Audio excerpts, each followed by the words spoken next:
right, so I make a motion to call this meeting of the Public Service Subcommittee. Second. Second. First item is the item of accepting and reading the minutes. So moved. Second. All in favor? Aye. Aye. Ayes have it. Okay, first, we have, first let me make a motion to take off the table item number 2, which is the City Council review. One of the mayoral appointees, Ms. Tessa Murphy-Rombletti to the Holyoke Economic Development and Industrial Corporation. Second. Motion, all in favor? Aye. Ayes have it. Tessa, come up and join us. Generally, people sit in that one, but feel free to sit wherever you'd like. Just grab a microphone and press the green button on it. Welcome. It's good to be back. So generally, this is, I think you pretty much know, but what we'll do is we'll allow you to give an opening statement and, Who's the counselors? yep, I will. Go in order. Thanks, Howie. So generally, what we're going to do is you can have an opening statement, and then the counselors, Counselor Graney, myself, James Leahy, and Counselor Valentine. Got a funny story about that. I'll tell you later. We'll ask you any questions, and then afterwards, if you have any questions for us, feel free. Then the process is at our next city council meeting, we'll give the report. You know, I'm pretty sure every people vote yes. Then you have to go get the following day sworn in by our city clerk. So, any questions on the protocol? No. No. Okay. We also have Mr. Ryan Allen behind us as well. Hi, Ryan.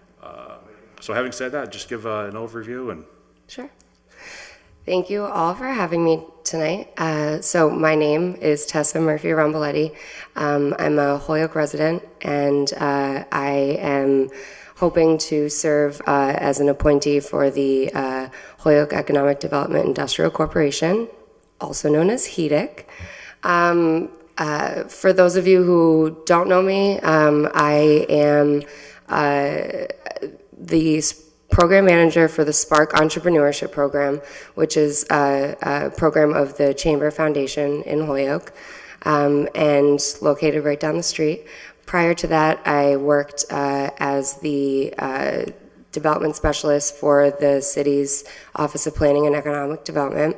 In that role, I worked with the HEDIC board as well as the Holyoke Redevelopment Authority, and worked on various economic development projects with the city. I also worked in the mayor's office, and I've just loved serving my city, and I've been enjoying working for the chamber, but am looking forward to hopefully continuing to serve the city of Holyoke in this role. I think that I've worked a lot over the last few years with various business owners and understand their needs and some of the challenges that they face, and also have the perspective of representing the city in the past, and understanding the city's goals and projects that are happening throughout the downtown and the city at large. So I'm looking forward to answering any of your questions. I think I'm familiar enough with the way that HEDIC works, as well as the properties that are under its control. And, you know, I hope to continue to serve the city in this position. Excellent, thank you. Does anybody have any questions? Mr. Graney, sir. Just a quick statement, Tessa. Your work for the city is well documented and greatly appreciated. Thank you for your service. Thanks, I appreciate it. Go ahead. Hi, Tessa. Hi. Thanks for coming.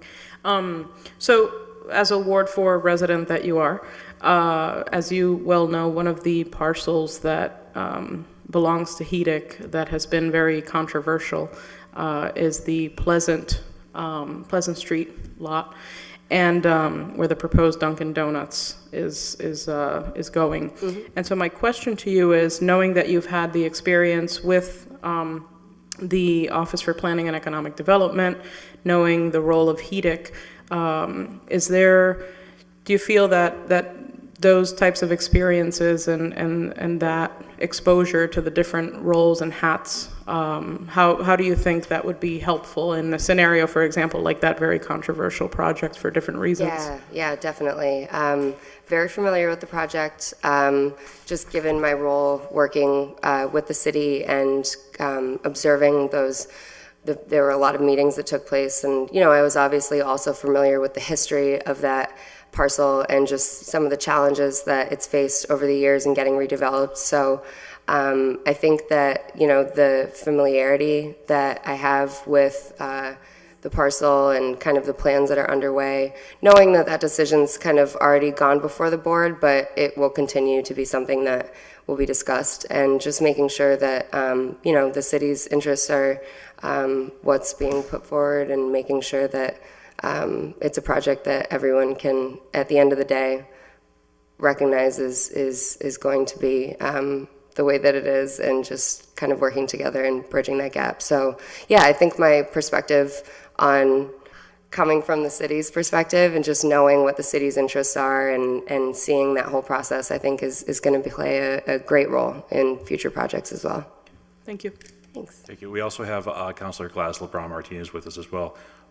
We're asking Tessa if she has any, or asking any questions for her appointment. Do you have any questions for her?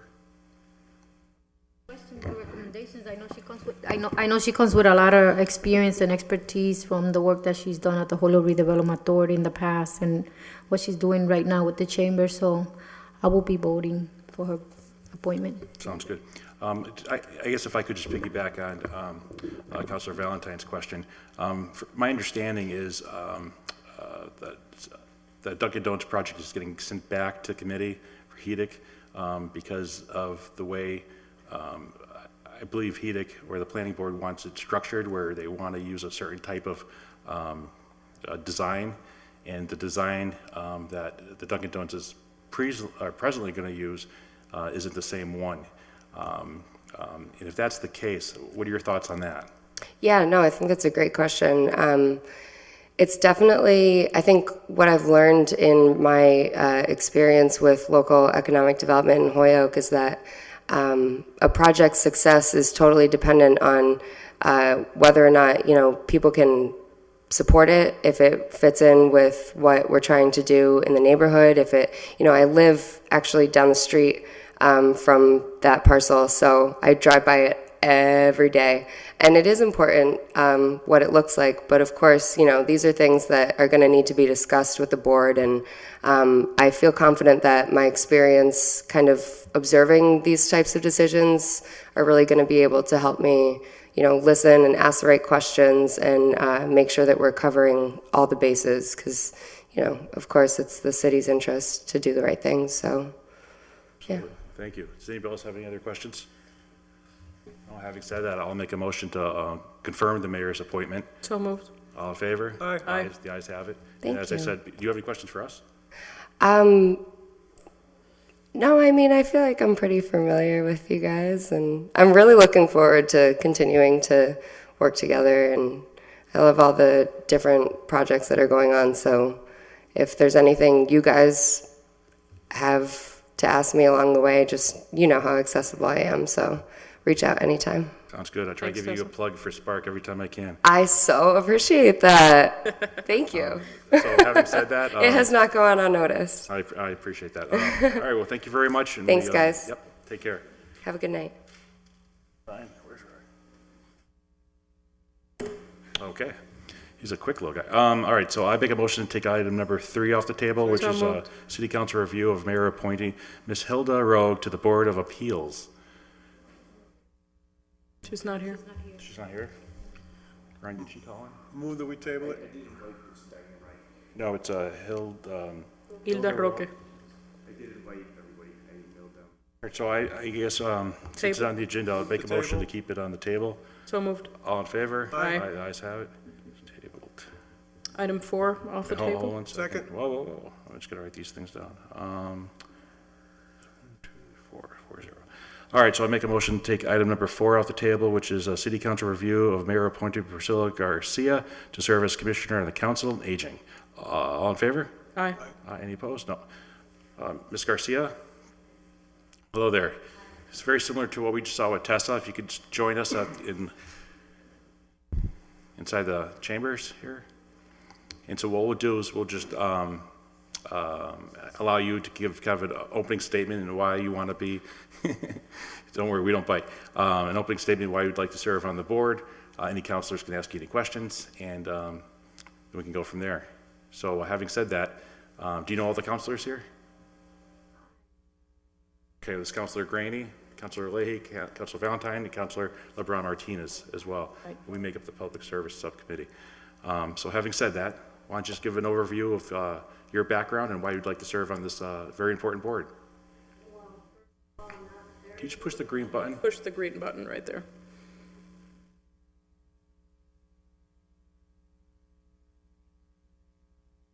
Oh, There you go. okay. There we are.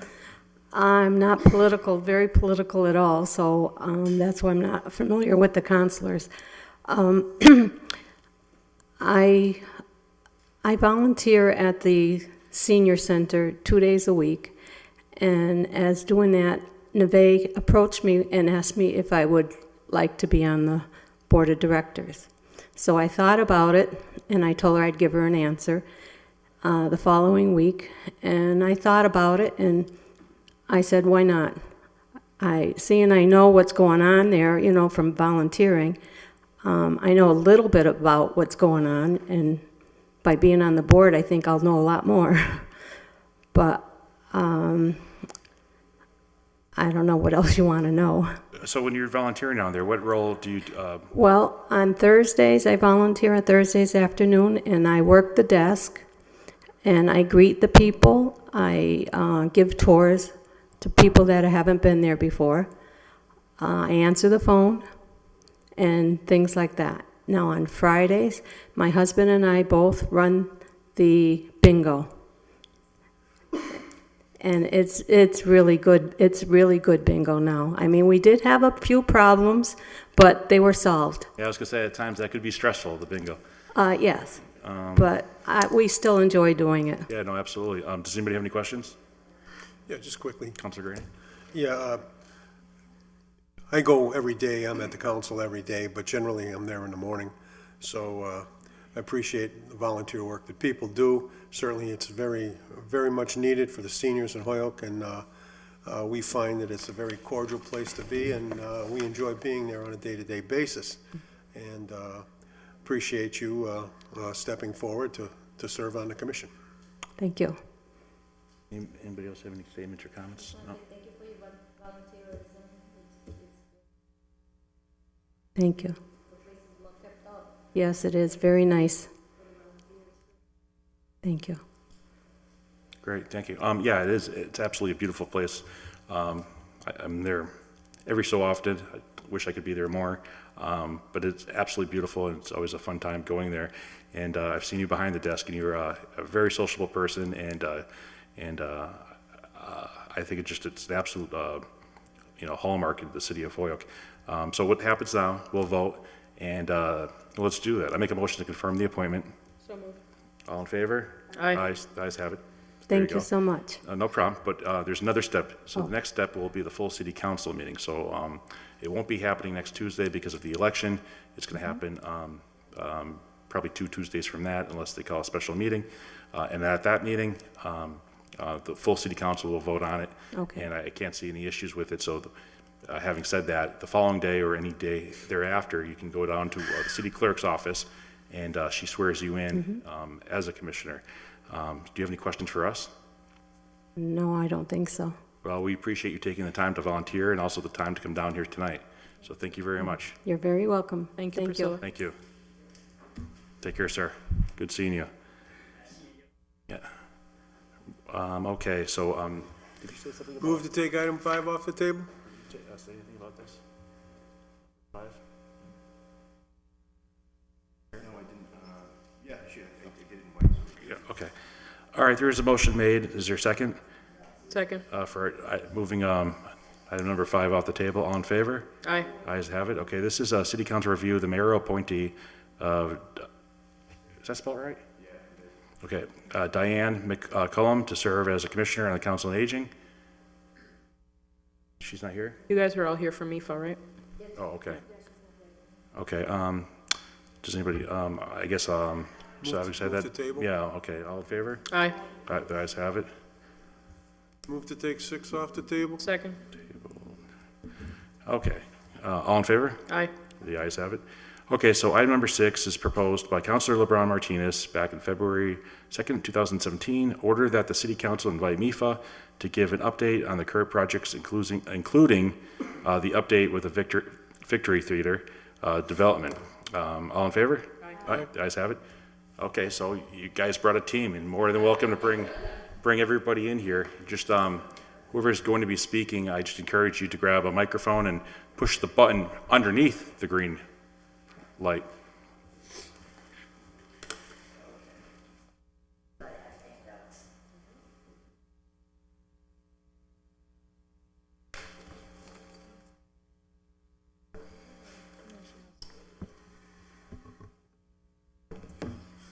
Thank you.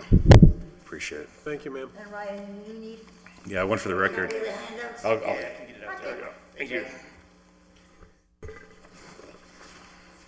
All right. I'm not the maker of the order. My colleague, my friend is, so I'll turn it over to Gladys. Thank you for coming out tonight. As you know, we met. I was still curious about where we're at with the theater development and understanding that there was some held back due to some tax credits and support that you was getting. And I was hoping that by the time that November came around, we at least hear something to know that where we're moving with this project. And I know we probably have some good news to share today, so we look forward to it. As I see other communities, I see Springfield, which I grew up in Springfield, seeing the big theater being developed. I see the one in Northampton, and I said, what's going on with the one in Holyoke? We got to get it going, so I want to hear what's happening here. Thank you. Thank you, and fellow counselors. Yeah, any person speaking, I think just so the purpose of people at home, maybe just state your names and your role with MIFA, just so people know. Don Sanders, and I am the Executive Artistic Director of MIFA Victory Theater. Sir, thank you. Absolutely, we need to have this theater open in our community for so many reasons, reasons that have grown even stronger than in 2005 when I sat in this chamber and begged the city council not to tear down the theater because that it had the potential to be not only a place that gave delight and excitement to people, but a true economic engine for the city.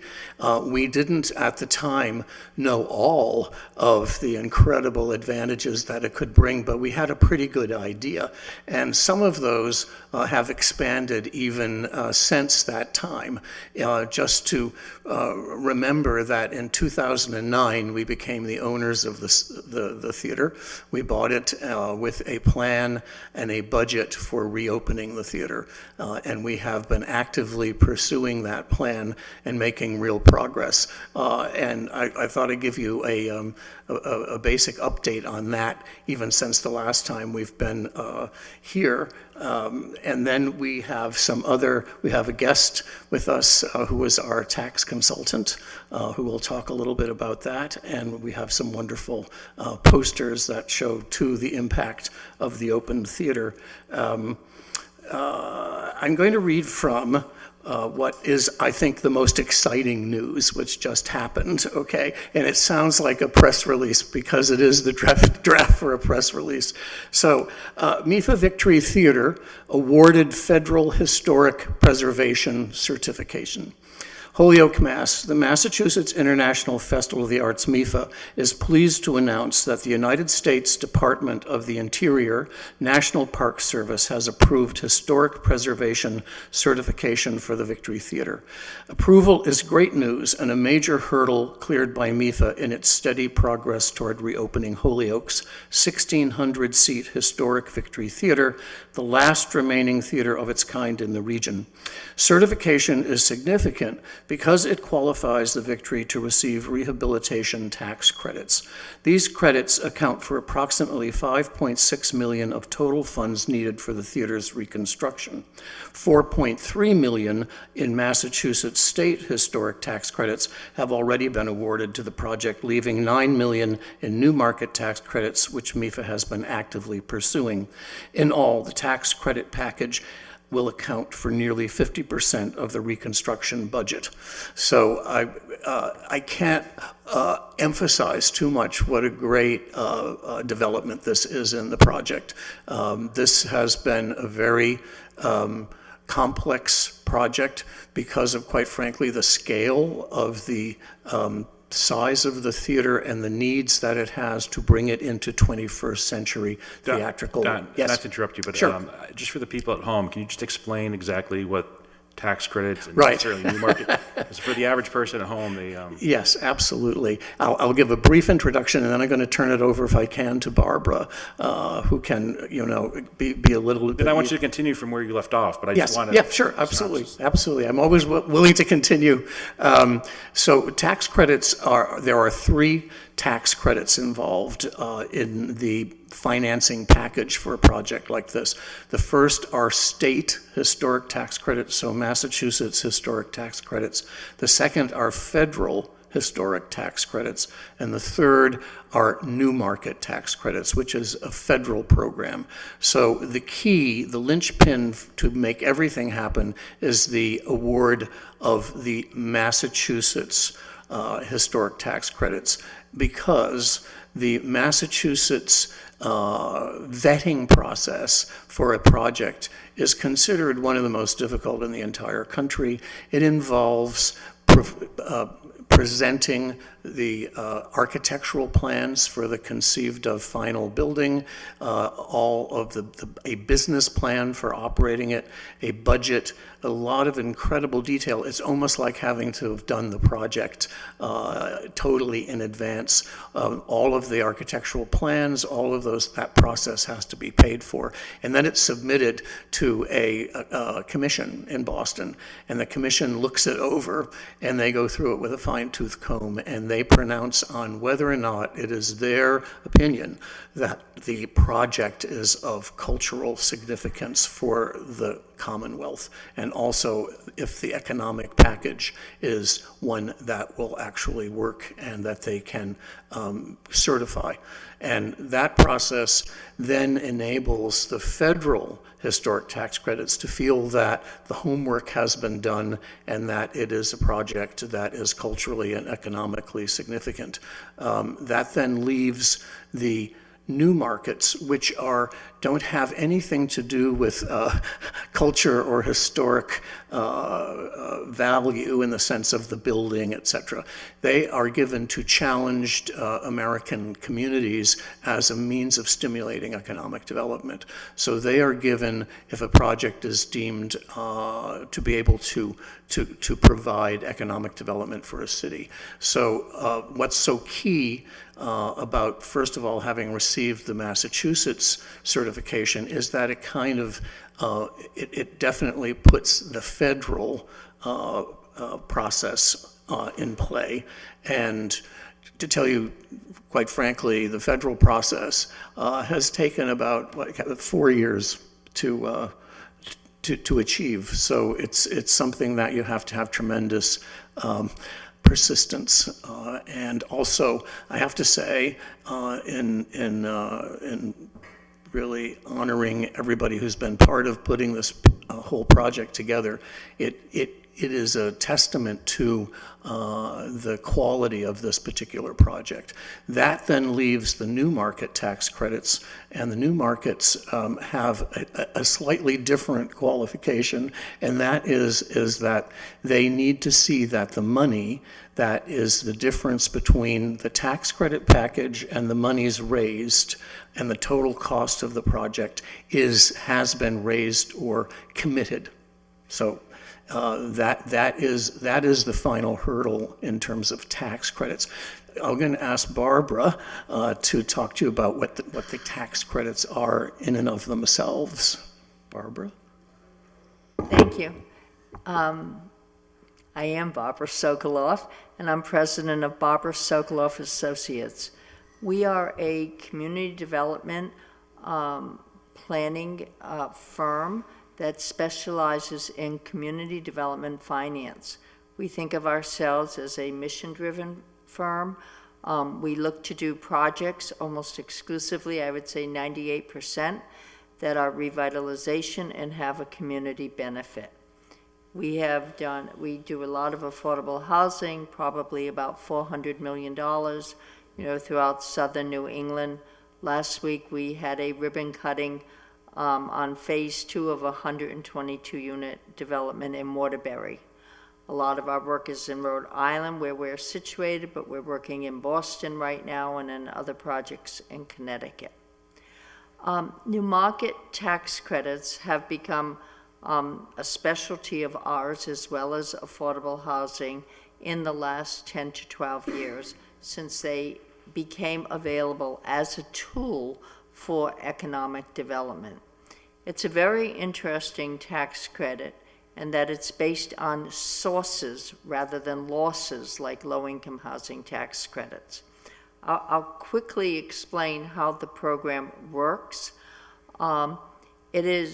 There are community development entities that apply for these tax credits to the IRS through the Community Development Finance Institute. It's an extraordinarily competitive process. In Massachusetts, there is MHIC, Mass Housing Investment Corporation, and they are an allocatee of new market tax credits. And there's also Mass Development, which gets new market tax credits. The next round of tax credits will be announced probably in first quarter of next year. So let me just talk before I tell you how we get these. And Kathy, maybe we can pass this out, because this is just a one-page summary of the project, but at the bottom is the various funding sources. And we use this to promote the project to different allocating agencies around the country, as well as to MHIC and to Mass Development. So the credits are based on the total amount of the project. So we would need $35 million in credits. Although it's a 39% credit, we really realize 20 to 25% after fees, and not just fees, but all kinds of costs associated with the credits, which take it through the 7-year compliance period. And so as you can see down at the bottom, we're projecting here $10 million in new market tax credit equity. So how do we get those credits? Because it's really a big chunk. On how are we competitive when the credits are announced? Well, we have to be shovel ready. We have to be shovel ready. We have to have our architectural designs. We have to have firm pricing. But more importantly, and this is where I think that Don and Kathy are looking to you and to the city, as well as to the state and to private fundraising, is that we have to have all of the sources, because as I said, it's a tax credit based on sources. And so let's say that we wanted to begin construction next and close on new market tax credits next June. We have to have all of these sources in place in order to do that.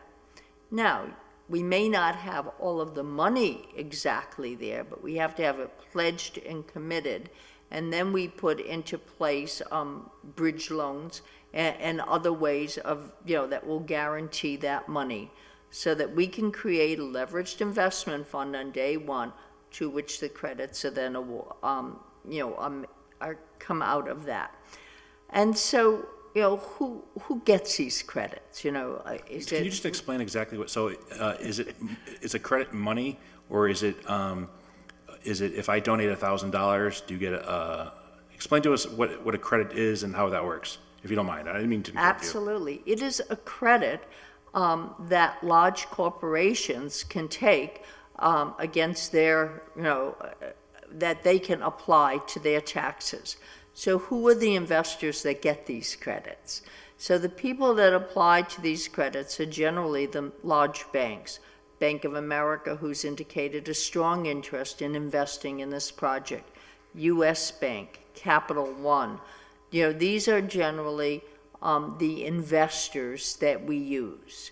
And so they then get the credit, they get the 39% credit, and they give us the money on day one.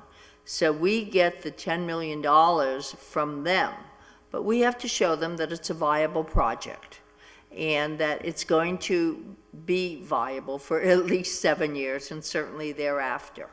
And that's really an important piece of all of this. And and Don and Kathy and their planning have addressed this through operating pro formas that they have. So that is who gets the credits. It would be a Bank of America or a U.S. Bank, Capital One, Citizens Bank, any of these. And there's generally just, one investor would invest in the entire project. And so they would basically be purchasing the credits. And then they have the credit to their advantage, and that's who takes advantage of it. So they give us money in exchange for these credits. So that's the challenge, is putting these sources together. The federal historic tax credits and the state historic tax credits both provide about 20%, so that if you had a $10 million project, 20% would be about $2 million. And so that you can see then how on a larger project these numbers are derived. So you have those two tax credits, the state historic tax credit, excuse me, and the federal historic tax credits, and then we have the new market tax credits. So we're then looking to private donors, and Don may have talked about the one, someone who's committed to $1.5 million, as well as a number of other donors, as well as the city. And I guess we had this meeting today that you didn't mention, but you probably are going to wrap up with that, with a number of the state legislators, because we look to MAS-MoCA as a model. And MAS-MoCA, all right if I share this? Absolutely. MAS-MoCA, had a very large bond when it first started, and then in 2016, $25 million from the state.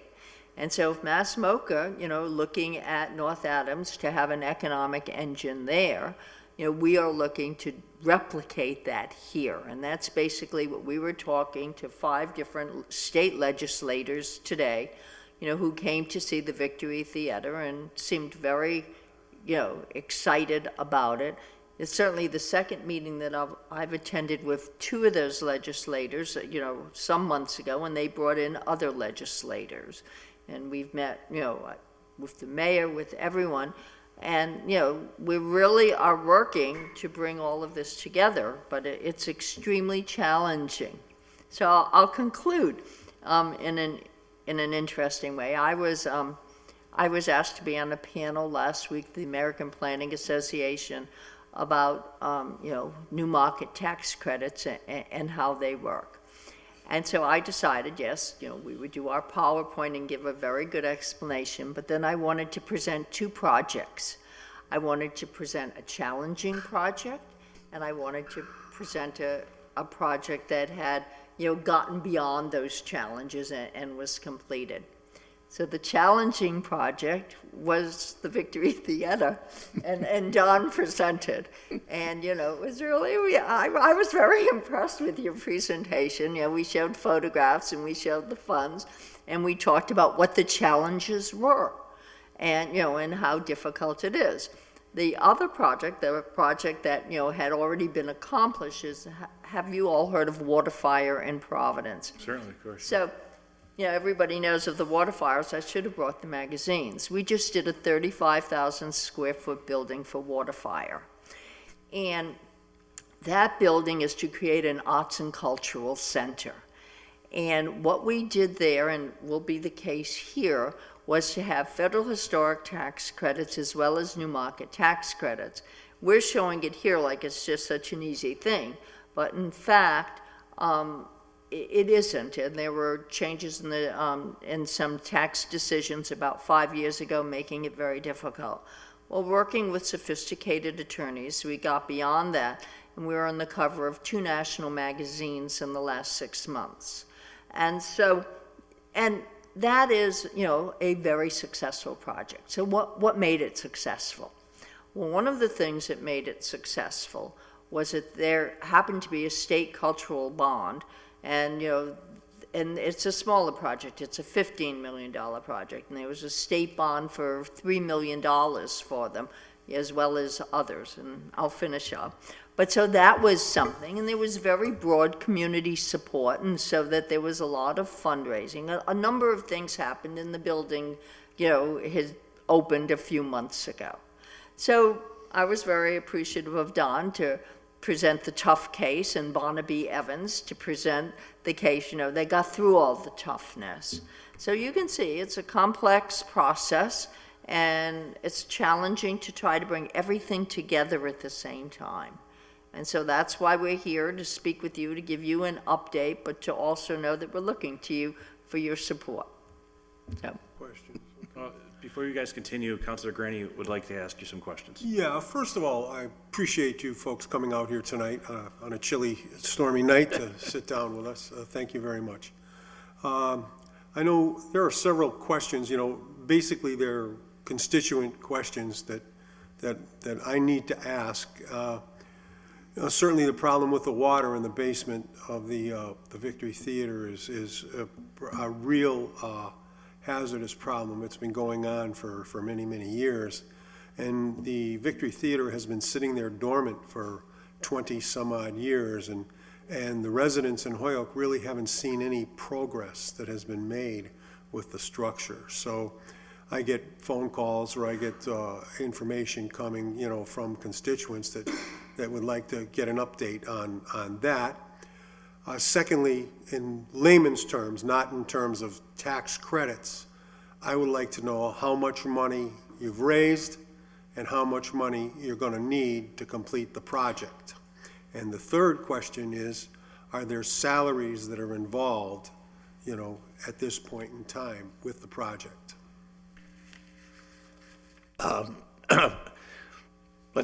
We'll take them one at a time. The water in the basement is, these issues, we as the owners of the building, I can tell you, share the same, what's the right word, daily concern for, and we oversee this very carefully.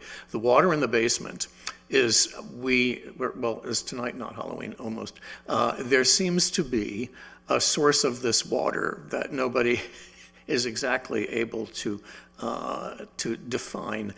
We've heard various theories, one maybe the most romantic being that there is actually a spring underneath the Victory at that point, because the water, we've had it taken out many, many times, and it comes back. And it comes back exactly to the same level that it had been previously. How they dealt with this when the theater was running, which was pre-1979, was they had a sump pump situation, a quite elaborate sump pump situation, so people weren't aware that this problem was there. But as the theater has not been in use, that sump pump was not used.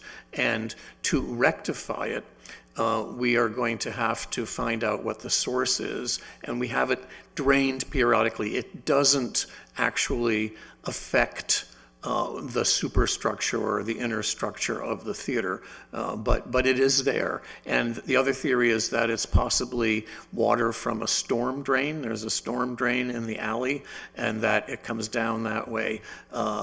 When the building starts its construction, and this is, I think, the hardest thing for us and all the folks in Holyoke to understand, it's not an incremental construction problem. In other words, it all happens at once. This magic moment that Barbara's talking about, when the funds all come into play, it's about a 2-year construction project, and it all starts on one day, and all of that gets done. But we do monitor the situation with the water. Since yes. it is Walpurgis night, I just thought I'd Yeah, ask no. that question. Yeah. The issue of I think I addressed the general construction issue. Just to give some updates on what's happening with that, there are some things we have been able to project being able to do as we meet each one of these guidelines to enable us to go forward with the construction. We are having the interior, all of the ducts and various internal unsightly and often dangerous remnants of one of the earliest air conditioning systems, et cetera, are being taken out. We are able to do that now. And then we are also having a professional company come in, single source. It's out of Granby. They're coming in and they will be removing, for those, I don't know who has been in most recently, but all of the unsightly plaster, all of the dangerous, it's not that it's been dangerous, but we don't know whether it's dangerous or not. Asbestos was actually taken out. We were very lucky about that in the early 90s, before we had anything to do with the building, and that was a very good thing that previous group of people did for the building. So all of that is going to be taken away. And the next two things are what I think are the most exciting. We are then taking the seats out. This is all, I'm going to say, going to be happening over the next 2 months. We're taking the seats out, and those are being put in storage to begun work on rehabilitation through the sheriff's program, because the seats that are in there, it's another one of these phenomenal things about this building, is that the seats were put in 1942 in quality, even though they are absolutely deteriorated now from the wet and whatever. They are going to be rehabbed. They're going to be, the aluminum bases are going to be redone. They're going to be reupholstered, because they are the finest of their kind theater seats. They have rock maple arms, and we found that they're the kind of seats that when they're found that not damaged, moguls have them in their private theaters, like out in the Hamptons, etc. So those come out, and they are going to be rehabbed. So that really signals the beginning of the interior work. And we are also in celebration of what I feel will be we are looking at a reopening of the theater. Always very dangerous for us to say this, but I'm happy to put my foot in it as always, because unless we work towards this goal, we won't get it.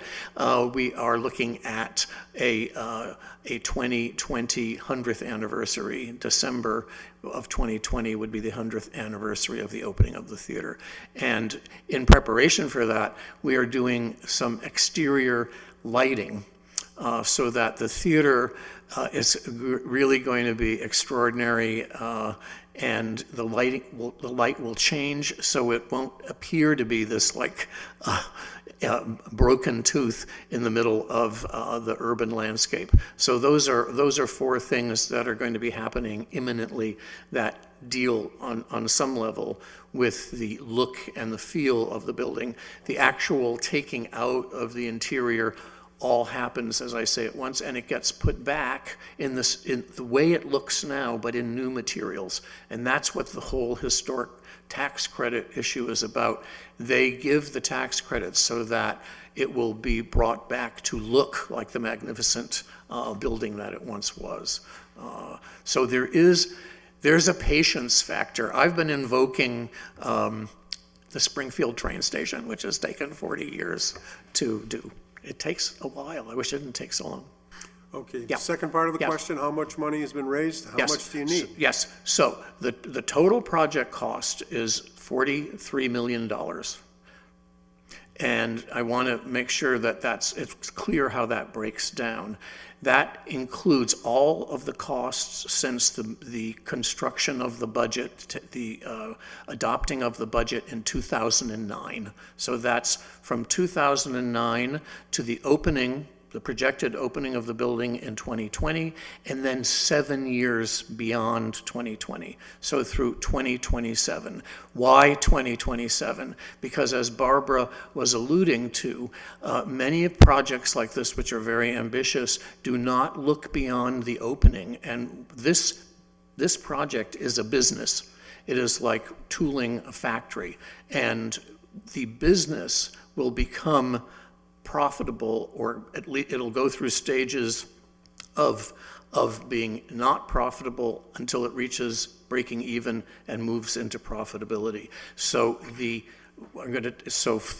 if you subtract 34 from 43, basically the construction costs are, I'm going to say 34 million. So the difference, Construction's about 28 million. well, I mean, but with the costs. The real estate. Yeah, the real estate, yes. So the part that is, that of that budget that is attached to the 43, it is those 7 years after the theater opens. Yeah. So towards that, okay. Let me Yeah. roll it back one more Yeah. time. What you How much have you raised, Yep.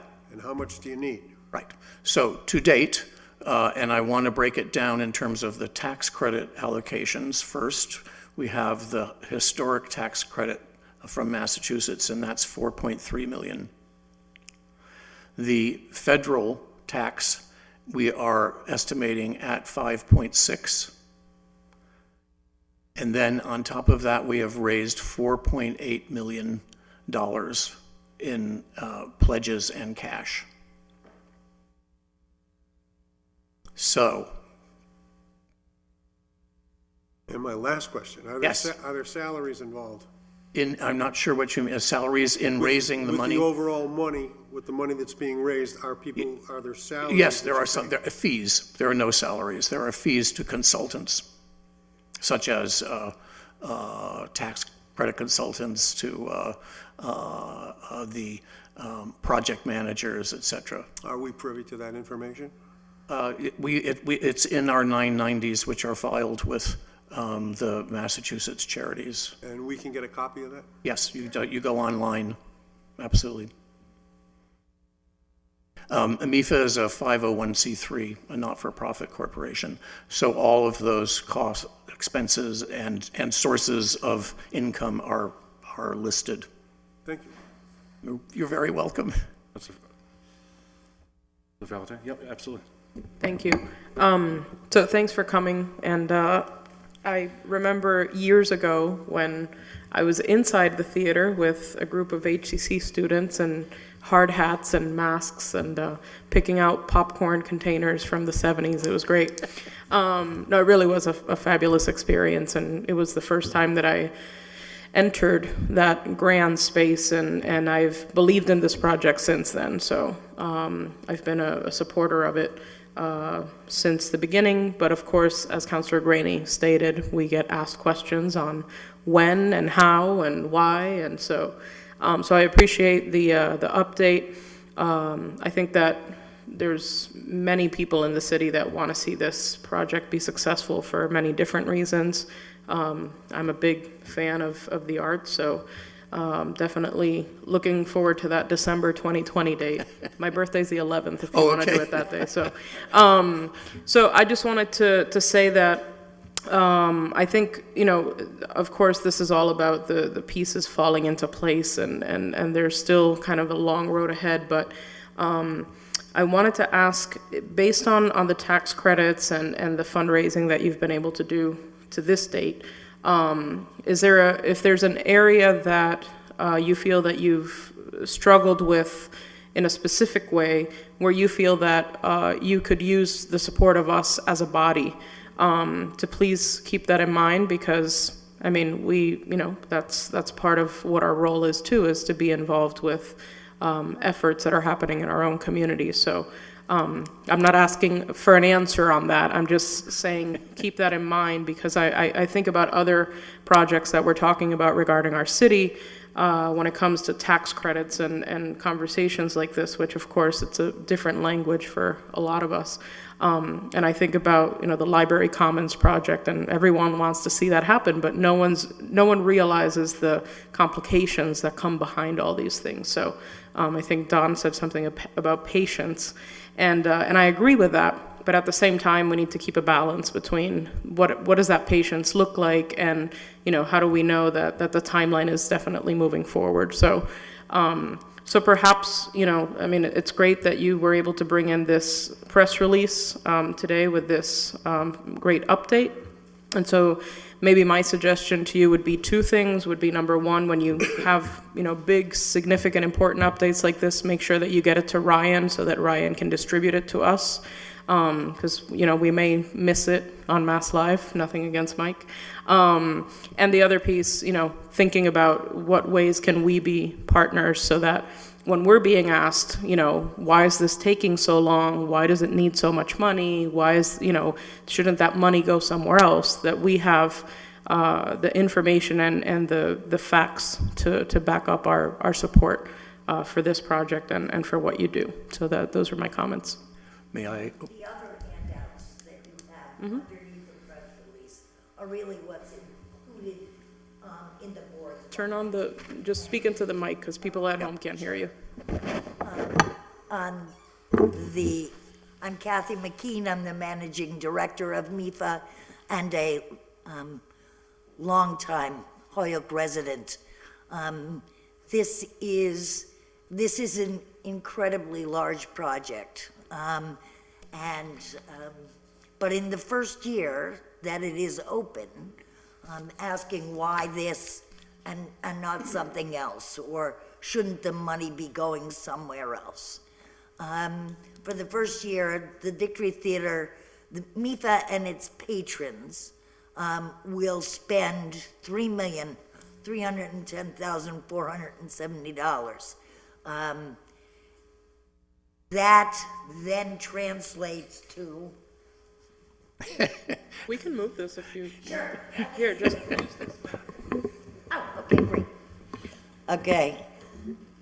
That will translate to 101.7 jobs in Holyoke that first year, and also 9.7 additional jobs in the greater Holyoke area.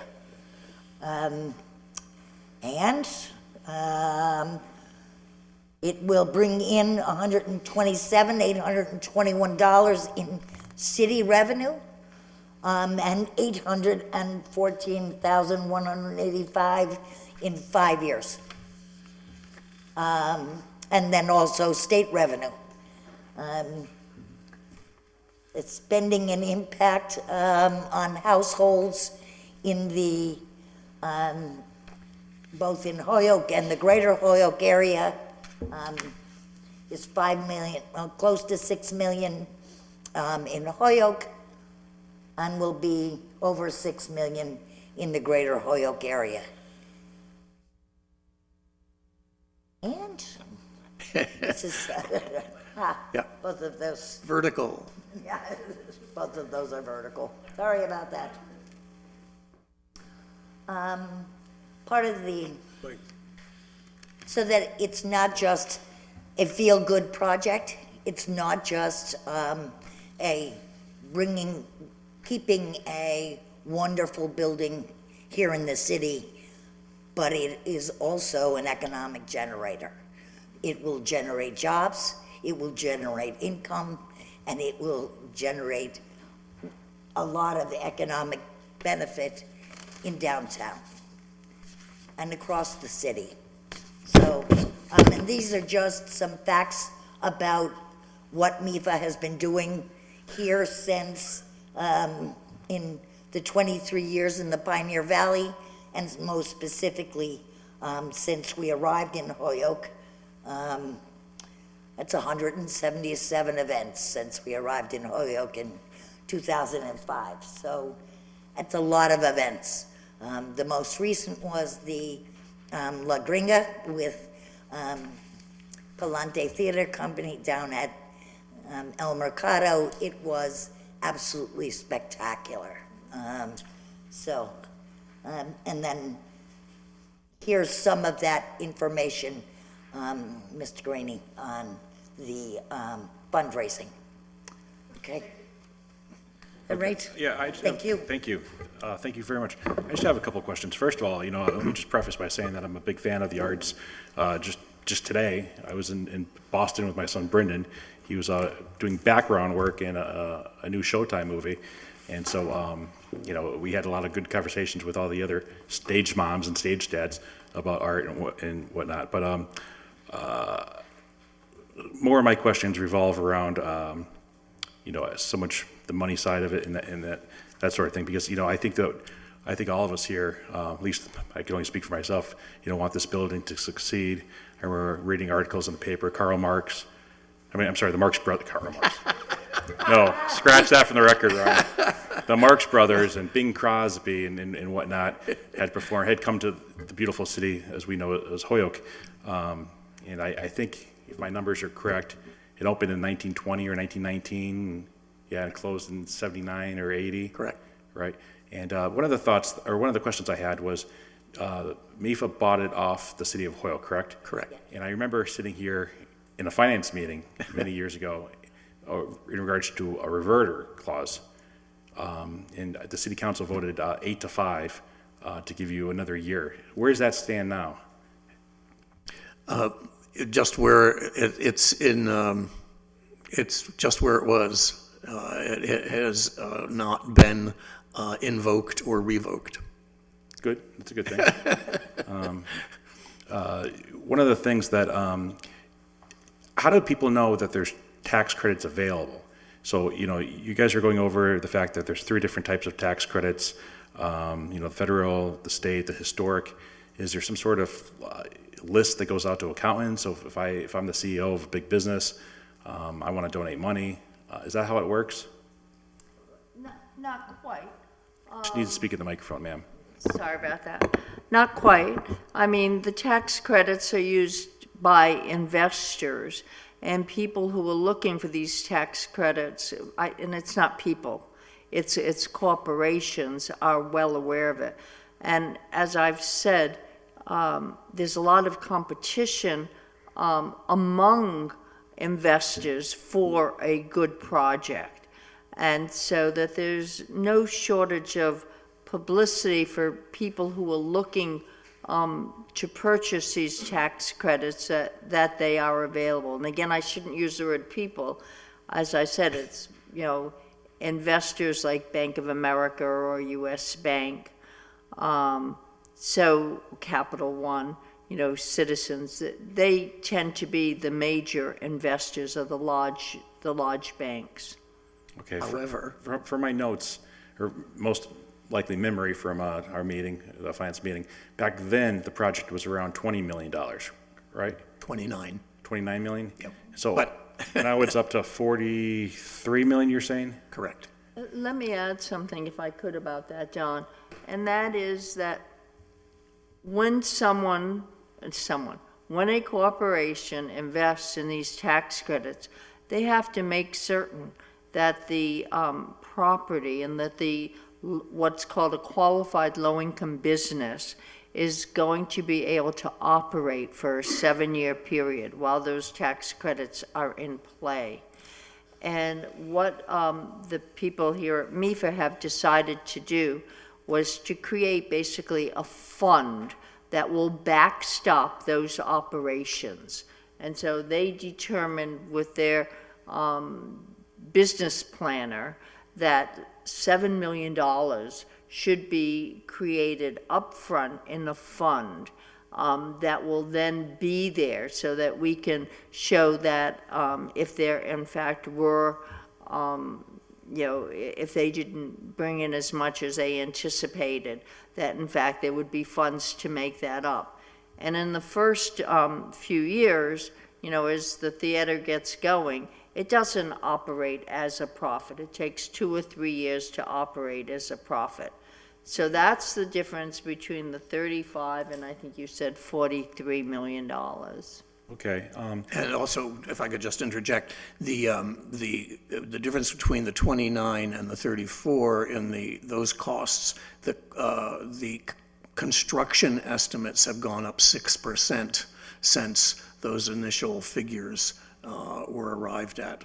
all right, so let me follow up that question with, so you answered Councilor Graney's question, you also spoke about the different tax credits. And I apologize, I didn't have time to go and look at your 990s, and I wish I had. How much cash do you guys have in hand now? Towards the project, all of our cash goes Free towards it. cash, if somebody put a gun to the head today, Right. you had to, be shovel ready, how much cash do you have in hand? 100,000? I have to check with Kathy on that. But it's not, in other words, we have pledges for, I think, in other words, we need to know what your question, what you mean. How much cash in hand, because from what I read back in 2013, you had, I think it said you guys had about $20 million pledged, and now tonight you're saying you had $4.8 million in pledge. That's a significant difference. No, we have more than that pledged. In other words, the monies that includes the tax credits. Oh, okay, Yeah. The 20 includes the tax credits. okay. Isn't the 4.7 like what you've raised? Yeah. Yeah, so that's different than the pledges. Yeah, and so, I mean, I'm not trying to, as far as what our bank account has, doesn't reflect what, so let me, because I'd like to actually pick up on something that you said, Councilor Leahy, because I don't ever want to let the opportunity for somebody who wants to give money. I don't want people to think they have to be a corporation or somebody as big as Bank America to buy tax credits.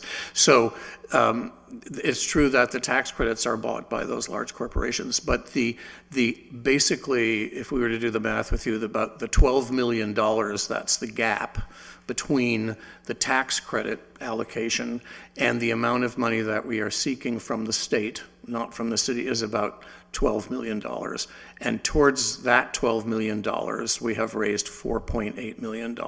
So we have 7.6 to go there. But when he And says raised, they don't have they're the pledges. cash. They're pledged. So this should be a good moment to give an example of that. When we knew that we wanted to head towards this 2020 goal, we started with a party at the Great Horse Country Club in November.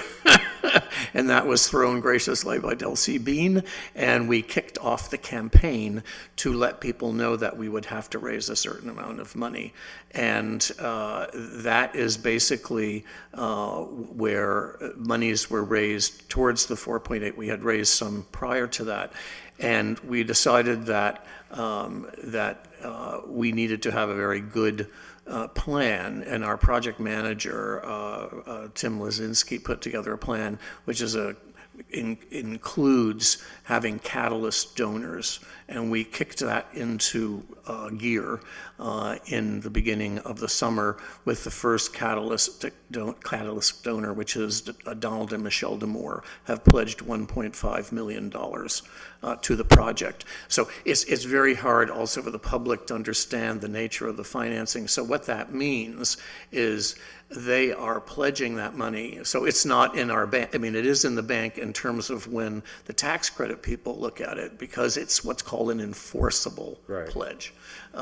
And so what we're doing now is to seek additional catalyst donors to match the DeMoores, and also to start giving on lesser levels that are compatible with what people can afford and give. So the 4.8 million that we're talking about includes the DeMoores pledge, the money's additional pledges that we have put into place, and that's where we're at. So that has reduced the 12 million to 7.6, and that's what we're really like pushing on to raise now, to close that gap so we can cross the new markets hurdle Okay, I'll just have one more question, and then I'll Yeah, turn it yeah, over to I Councilor hope that's Graney. clear. It's hard. So in 2020, when the curtain rises, Yes. this is a fun question.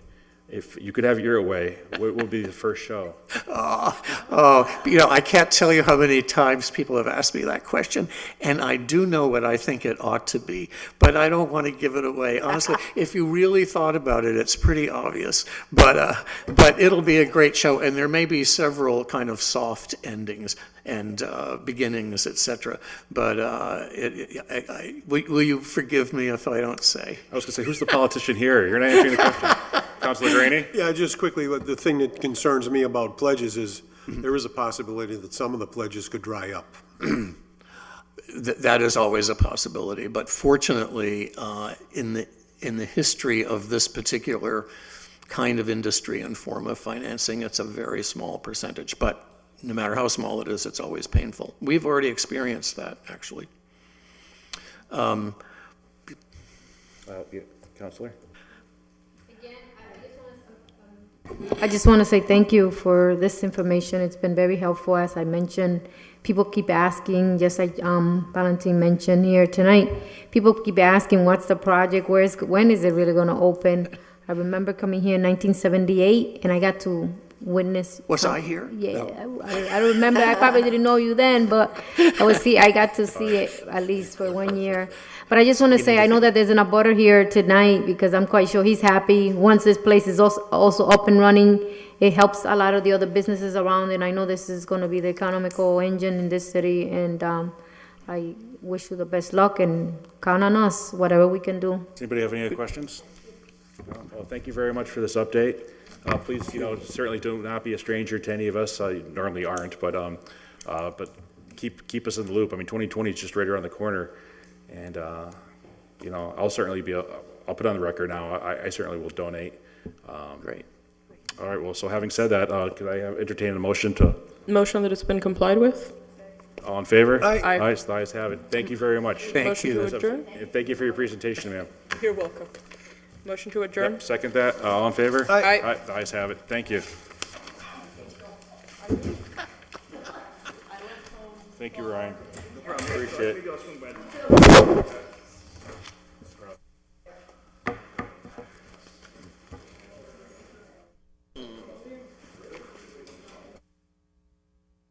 Hi, Mike. How are you? Something about a press release? Well, we received this historic preservation certification from the Department of the Interior. Oh, that's which what is they were talking about. Which is a huge thing. I will send you, we're putting it together. It hasn't gone out yet. And I arrived late. They said you're looking at 2020. I'm gonna hustle out. All right, Kathy, I'm gonna hustle out. So we're looking at December 2020. Safe travels. Thank you. Safe travels. Yes, it absolutely will. Because the bathrooms in the old Victory Theater are downstairs. I was a youngster.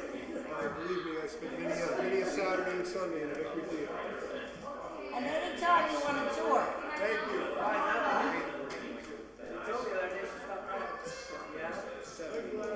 What is he?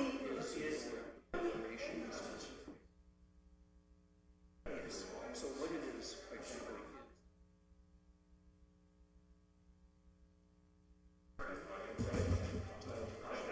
there's been a lot of controversy. And so one of the things that I was